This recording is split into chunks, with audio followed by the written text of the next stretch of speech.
When workforce works, communities thrive, and that's just one of the mantras at CareerRise right here in Atlanta. Expanding access to opportunities, well, it's their job. Please welcome CareerRise Interim CEO Doug Hooker and Workforce Development Advocate and Board Member Ann Kramer. Hello to you both. Hello. Good to see you. Thanks for having us. It's a pleasure to have you. Doug, I want to start with you. Tell us about CareerRise and what problem you are solving in Metro Atlanta. CareerRise is what we call a workforce intermediary, and as such, we work with employers and work with talent in the community to try to connect them. So we help employers define their job needs.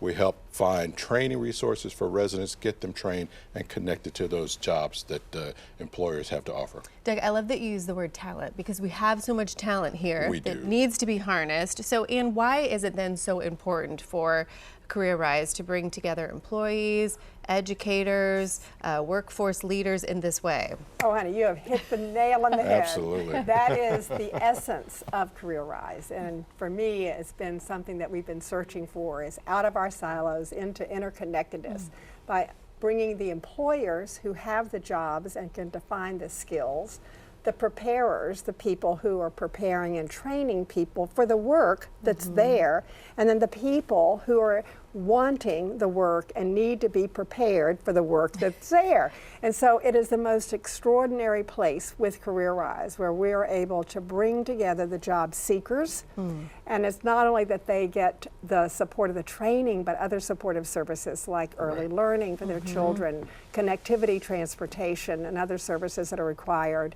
And then the preparers love it because they're teaching people skills that are needed, and then the employers get the people who are prepared for work, have been trained and are skilled, and therefore we have a happier intersection among the employer, the preparer, and the people. Well, the interconnectivity is where it's at, right? Because a lot of times there are barriers to that. So y'all are making such a difference. Doug, recent data though does show Atlanta ranks 50th out of 50 major metro areas for economic mobility.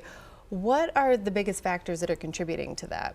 So first of all, economic mobility, for those who aren't familiar, is the ability to move up your earning potential as your career advances. So for a lot of our children who are born into low-income residences, right now the barriers are such that they have a very low probability of being able to advance their income as they age. And so what we help to do is to bring together all the preparers and things and the trainers to get them access. It's not that we don't have the talent, just for often they don't know how to access the job opportunity and the training to be prepared for the job. And often the employers don't know how to access those residents and have them who are skilled or can be skilled in training for their jobs. Atlanta has no problem with jobs. We have a lot of jobs, a lot of good jobs. And we have a lot of residents wanting to be able to work. So we need folks like CareerRise to help connect everybody together to address that. And that will improve our economic mobility over time. I'm glad that you defined that too for people because I was a little bit unaware of what exactly that meant. So thank you for that. And we only have a little bit of time left, but I'd love to hear a success story of somebody recently. This is so exciting. This Friday, we're celebrating the 50th Construction Ready graduation class. And as you've asked for a fabulous story, a young man, Ian Miller, who in 2014 were coming out of incarceration, and he was determined to be a success. The and is that he went through the Construction Ready. I love this. He had no clue about construction, but he knew he wanted a job and he wanted to be successful. So out of Construction Ready, he got a job building Mercedes-Benz Stadium through the Holder Construction Company. Today, he's a chief engineer and a leader on the team with Holder. And that's just precious one story of 50 cohorts of people through the Construction Ready program who have graduated and today are literally building our city. Oh, round of applause for Ian and for everybody and for all the work you do. Thank you both for being here so much. Thank you so much for having us. I could talk to y'all all day, but we got to go. Okay, for more information and to support all their important initiatives, please go to careerwise.org or to the Better Work section of our website. That's 11alive.com.